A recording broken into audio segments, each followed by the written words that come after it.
We're plugged into the internet pretty much 24/7. But have you ever actually stopped and thought about the physical journey your data takes? Well, today we're doing just that. We're going to peel back the layers and look at the actual physical cables that connect our entire digital world, starting from your desk and stretching all the way across the planet.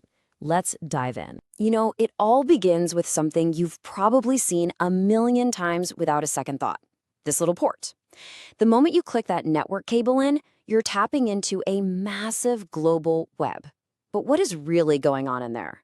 How does a video, an email, or anything else get from the vast internet through this tiny plastic opening and onto your screen? To really understand that journey, we have to start right here, at the port. This is ground zero. It's where the digital world, the language of computers, gets translated into a physical signal that can travel through copper and light. Now, this little plug isn't just a random hole. It's got a proper name, the RJ45 port. You can think of it as the universal front door for wired internet. It's on your PC, your router, the switches that power huge office networks, pretty much everything. It's the standard, the official starting point for our trip today. So what kind of information are we sending through that door? Well, it all boils down to the incredibly simple language of computers, bits. A bit is just the smallest piece of data you can have, a single zero or a single one. That's it. You group 8 of them together and you get a byte. Everything you do online, this explainer, your texts, your games, it's all just a gigantic stream of these ones and zeros. And here's a really cool detail that most people don't know about how that data travels. You'd think the whole byte, all 8 bits, get sent at once, but nope. The bits actually have to line up and go down the wire one by one in single file. And that right there is why your internet speed is measured in megabits or gigabits per second, not megabytes.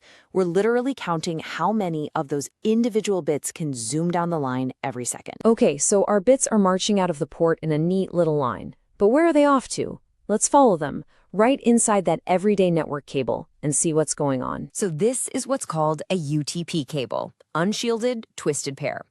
And the name honestly tells you everything. Unshielded means there's no extra metal foil inside, which makes it cheaper, but also means it can be messed with by electrical noise. Twisted pair refers to the 8 little wires inside, which are twisted into 4 pairs. That twist is actually a genius, low-cost trick that helps cancel out interference. The one big limitation? This whole setup only works for about 100 meters. And this brings us to one of the fundamental puzzles of networking. See, you can't just plug any 2 devices together and expect it to work. There are rules, a kind of etiquette, to make sure devices aren't all shouting over each other. And the way we solve this is pretty clever. Okay, here's the problem. A device like your PC, it's designed to talk or transmit data on a specific set of wires, pins 1 and 2. But a network switch is designed to listen or receive data on those exact same pins. So if you connect them with a simple wire, they're both trying to use the same channel for opposite reasons. It's like 2 people trying to talk into the same end of a phone. Total chaos. Nothing gets through. So solution number 1 is the most common cable out there, the straight-through cable. It's dead simple. Pin 1 on one side connects straight to pin 1 on the other. Because of this, when you connect 2 different kinds of devices, like a PC to a switch, the PC's talk pins automatically line up with the switch's listen pins. Problem solved. Perfect communication. But what happens when you want to connect 2 similar devices, like a router to another router? Now they both want to talk on pins 1 and 2. For that, you need a special cable, a crossover. Inside this cable, the wires are literally rerouted. The talk pins on one end are crossed over to connect to the listen pins on the other end. It's a physical fix that makes sure everyone gets a chance to speak and listen properly. Now, if you're sitting there thinking, wow, that sounds like a huge pain to keep track of, you are 100% correct. It was. Which is why modern devices have this brilliant feature called Auto MDIX. It's basically smart technology that lets the port sense what it's connected to and automatically swap its own pins internally. It's so smart, it makes the whole straight-through versus crossover thing pretty much a problem of the past for most of us. All right, so we've totally mastered the local connection. But the internet isn't just local, right? It's global. And our trusty copper cables are great for the office. But what happens when you need to go much, much further? So like we said, that copper cable hits a brick wall at 100 meters. Great for wiring up a floor, but totally useless for connecting two buildings across a campus, and forget about connecting two cities. To break through that barrier, you need a completely different kind of technology. One that swaps electricity for light. And this is it. Fiber optic cable. Instead of sending electrical signals down a metal wire, this technology sends tiny pulses of light down a strand of glass that's as thin as a human hair. By turning our ones and zeros into flashes of light, we can send information way, way further with almost no signal loss. But you know, not all fiber is created equal. There are two main flavors. You've got multi-mode fiber, which has a wider core and uses cheaper LEDs. It's fantastic for shorter, long distances, like wiring up a big university campus. Then you have single-mode fiber.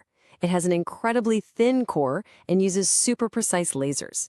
It shoots a single, straight beam of light, which makes it the absolute king of long distance. We're talking undersea cables connecting entire continents. And when I say the difference is huge, I mean it's just staggering. Take a look. Copper taps out at 100 meters. Multi-mode fiber gets you past 500 meters, which is pretty good. But single-mode fiber? We're talking kilometers. 10,000 meters and beyond, easily. It's not even in the same league. So, after our whole journey, from that little plastic port all the way to cables that span the planet, it's pretty clear, right? The actual physical wire you use makes a massive, massive difference. Let's wrap this all up. At the end of the day, it's all about trade-offs. It's about using the right tool for the job. Copper is cheap, it's easy, and it's perfect for your house or office LAN. But it's got a short range and can get disrupted by electrical noise. Fiber costs more, yeah, but it's totally immune to that interference and can send data over incredible distances. It's the undisputed backbone of the global internet for a reason. So, from a simple port to these impossibly thin strands of glass under the ocean, our modern world is literally woven together by these cables. Each one is an amazing piece of engineering, but it really makes you wonder, as our hunger for data and speed just keeps exploding, what comes next? What will the next generation of connection even look like? Thanks for watching.